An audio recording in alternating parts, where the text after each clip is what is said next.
The fire was still burning when the rangers arrived. A pot of coffee sat beside the flames, half full, its surface rippling in the wind. 2 hunting rifles leaned against a log, untouched.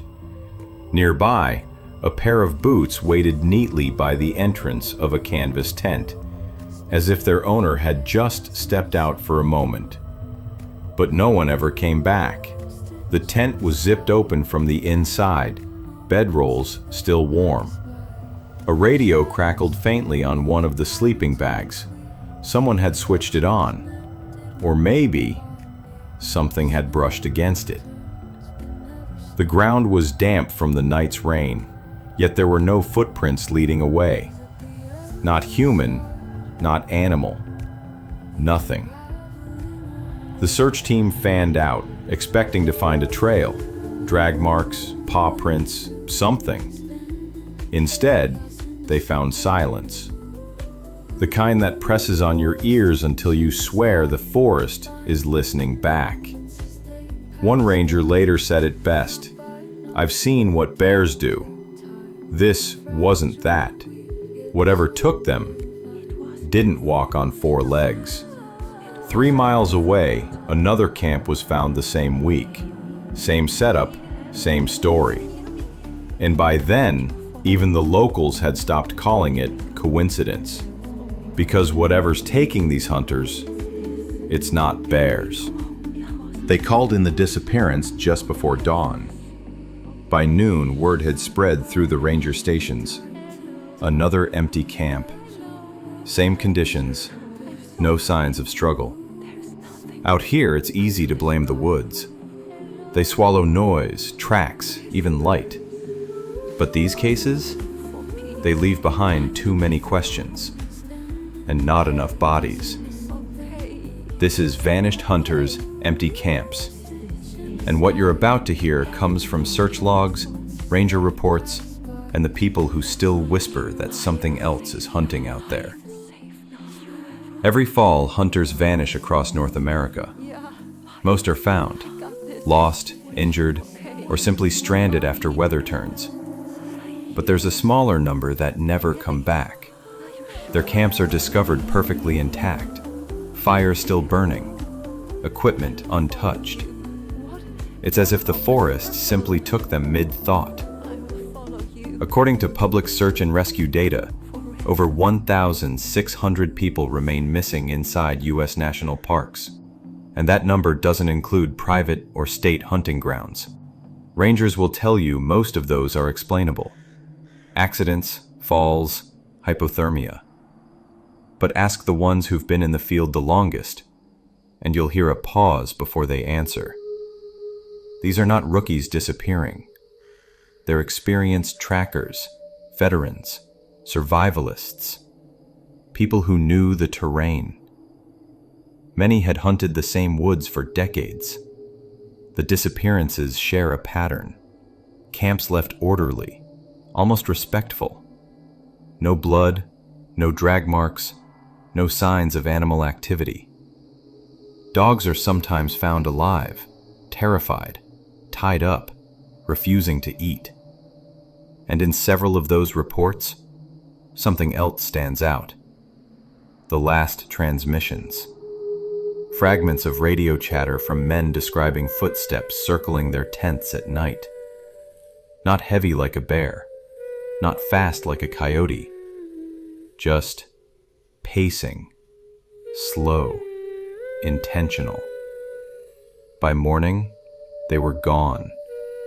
And it's those details, the ones that don't fit any textbook explanation, that make even seasoned rangers admit, quietly, this isn't just nature misbehaving. October 17th, 2015. Northern Montana, near the edge of Flathead National Forest. 2 brothers, Daniel and Mark Miller, had camped in the same clearing every fall for nearly a decade. Both experienced hunters, both military veterans. They were known by name at the ranger station. Reliable, cautious. That weekend, they checked in as usual, logging their coordinates before heading out with their truck and 2 dirt bikes. The weather was cold but clear. No storms in the forecast. They were expected back Sunday. They never returned. When the park rangers located their camp 2 days later, nothing looked wrong. At first, the tent was standing, zipped open from the inside. Inside were 2 sleeping bags, both laid out neatly. On the small folding table beside them sat a stainless steel mug, half full of coffee, the surface coated with a thin film. It hadn't been there long. Both rifles were leaning against a pine log, fully loaded, ammunition untouched. And 10 feet away, the brothers' dog, a German shepherd named Boone, was found tied to a tree, whining but unharmed. The strange part came next. The ground around the camp was soft from rainfall that night, perfect for tracking. But when the search team spread out, they couldn't find a single human footprint beyond 20 feet from the tent.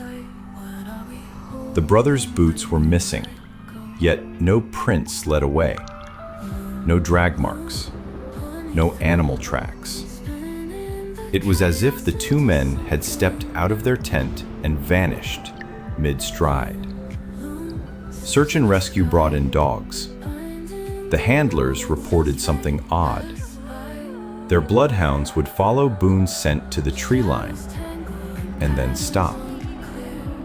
Not lose it, not trail off, just stop, as if whatever they were following had lifted straight upward. Then came the discovery that turned the case from confusing to terrifying. About half a mile east of the site, a ranger found something half buried in the mud. Daniel's hunting jacket. Torn, but not by claws. On paper, the Miller brothers' disappearance should be easy to explain. 2 men, remote forest, wild predators, unpredictable weather. There's no shortage of danger out here. The first theory, of course, was animal attack. Rangers examined the area for any sign of a bear. Tracks, scat, claw marks, blood. But there was nothing. Boone, the brothers' dog, hadn't been attacked, and no drag marks or torn fabric suggested a struggle. A bear, especially in autumn, would have left a trail. Overturned gear, shredded tents, scent markers. Predators don't take 2 men without leaving a mess. The second theory was getting lost, that the brothers wandered off and succumbed to exposure. But their gear was untouched.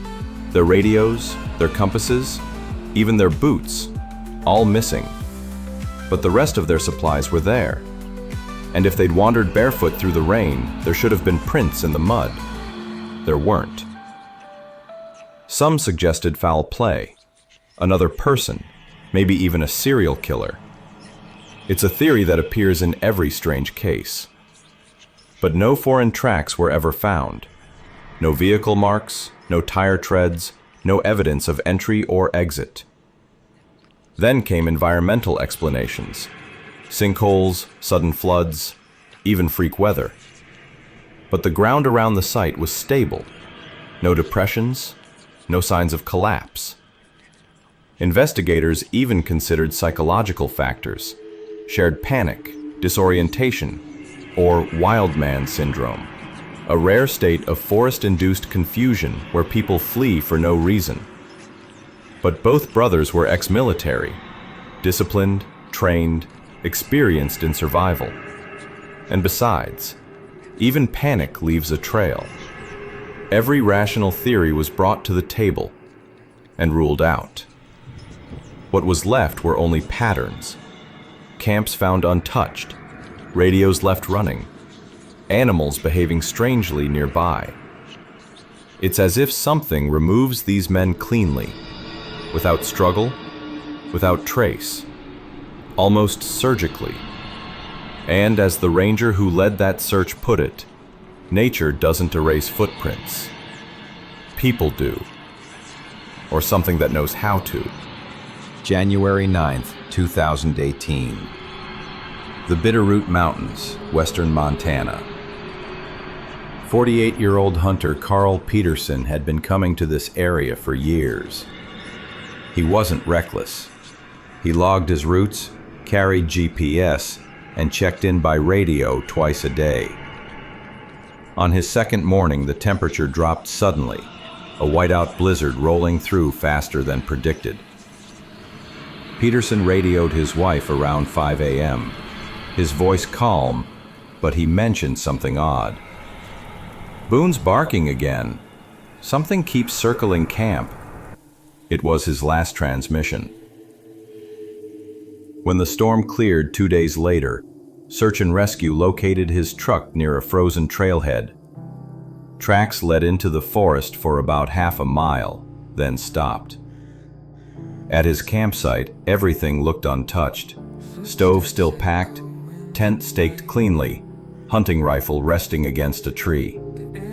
His boot prints led away from the tent in a single direction, 15, maybe 20 paces, before they simply ended. No slide, no collapse, no struggle. The snow was smooth and perfect, unbroken. It was as if he'd stepped off the ground and vanished into the air. The search team spent 5 days combing through the drifts, grid by grid. No tracks, no blood, no scent for dogs to follow. But on the 6th morning, one ranger found something that made the team go silent. About 200 yards uphill from Peterson's camp, half buried in ice, they found his GPS unit, still switched on. The screen showed his last waypoint marked in red. It was labeled only one word: watching. The log showed no other notes, no previous entries. Some suggested it was a mistake, maybe a quick note he'd meant to change later. But others weren't so sure. Peterson had used that same GPS for years, always keeping a methodical system.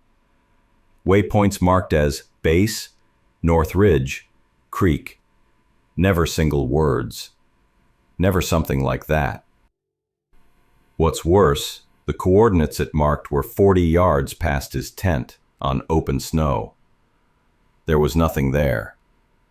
The search captain later told reporters that site felt wrong. In the official reports, these vanishings are described in the language of data. Missing persons, search patterns, recovery rates. But talk to the locals who've lived beside these woods for generations, and you'll hear a very different kind of explanation. Around the Bitterroot Range, the Salish and Kootenai people have stories that go back centuries. Warnings about the quiet places in the forest. Areas where you don't whistle, don't call names, and never walk alone after sundown. One elder told investigators a phrase that translates roughly to, "The forest remembers who listens and who doesn't."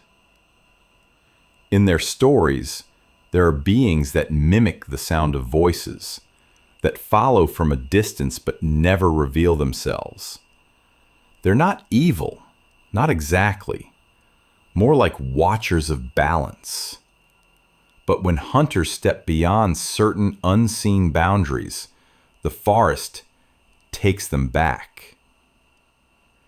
These warnings existed long before radios or ranger reports, and when the modern disappearances began to echo the old patterns, untouched camps, missing men, silent dogs, the elders weren't surprised. They said the woods were reclaiming something that had been ignored for too long. Even some of the rangers, off the record, admitted they stopped patrolling at night after a while. Not because they believed in legends, but because the silence out there doesn't always feel empty. Sometimes it feels like it's waiting.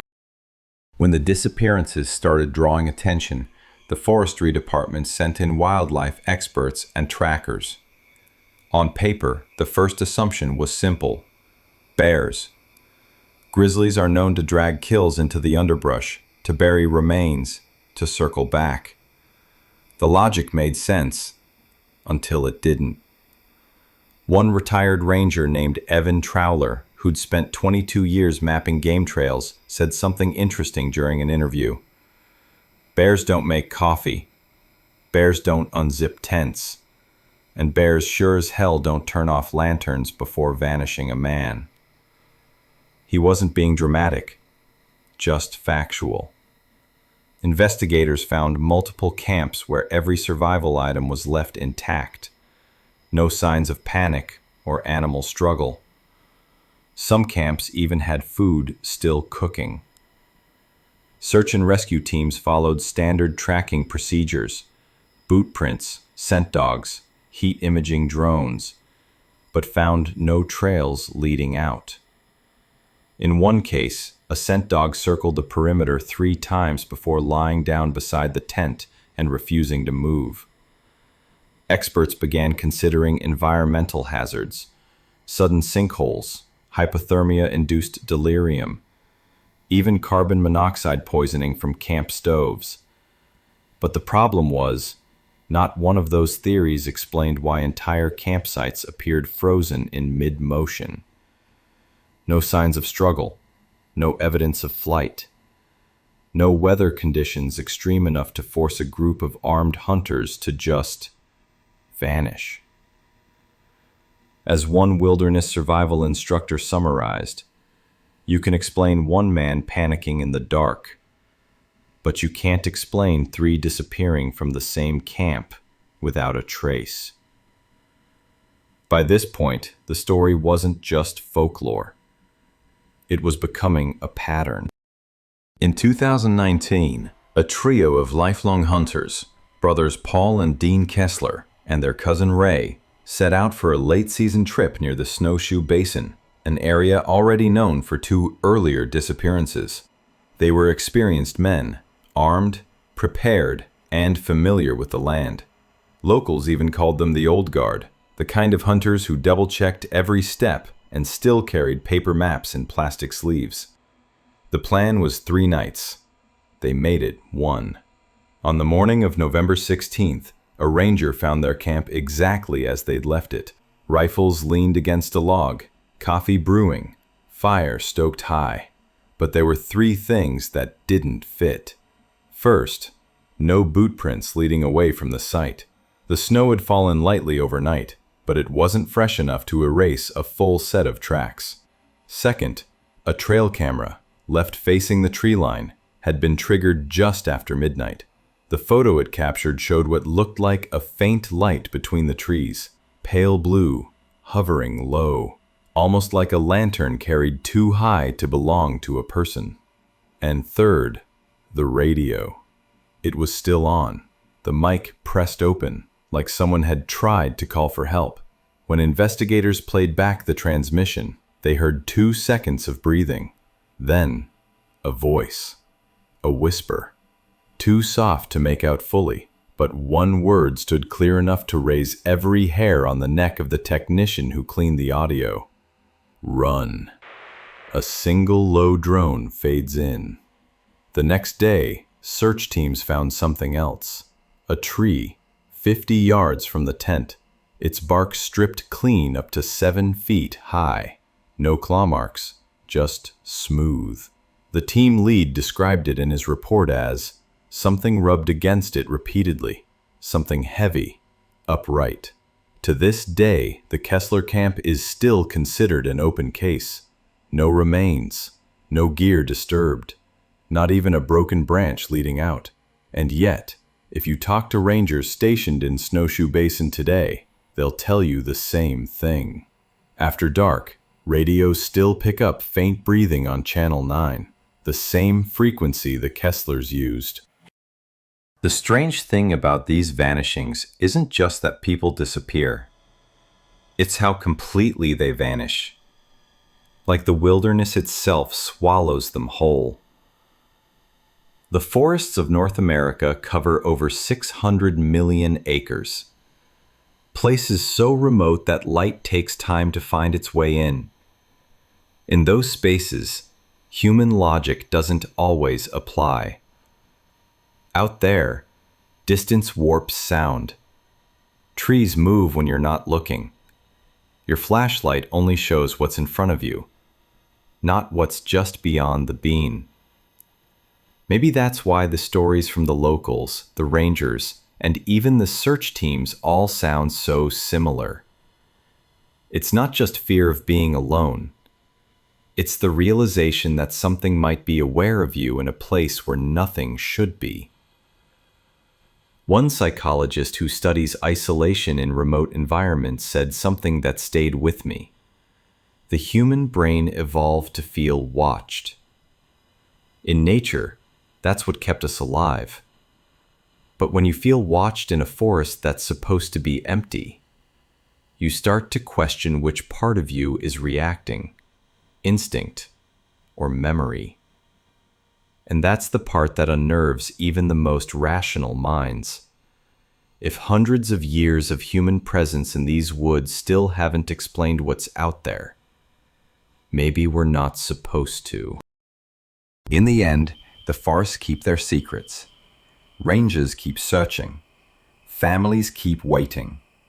And the reports keep coming in, year after year. Maybe there's a pattern we're still missing. Maybe it's something ordinary that just looks extraordinary when the dark closes in. Or maybe, and this is what the old stories always warned, there are places in the world that were never meant to be mapped. Places that don't belong to us, no matter how many trails we cut through them. Every year, people still vanish from these mountains. Their camps are found warm, their tracks end suddenly, their radios still humming. And while experts search for logic, the forest keeps listening. So if you ever find yourself out there and the woods go silent, don't call out. Don't move, because the people who disappear, they never scream. If this story pulled you in, you'll want to see what we found in the next one, where the trail cameras didn't just capture light, they caught movement. Hit subscribe and remember, the forest doesn't forget.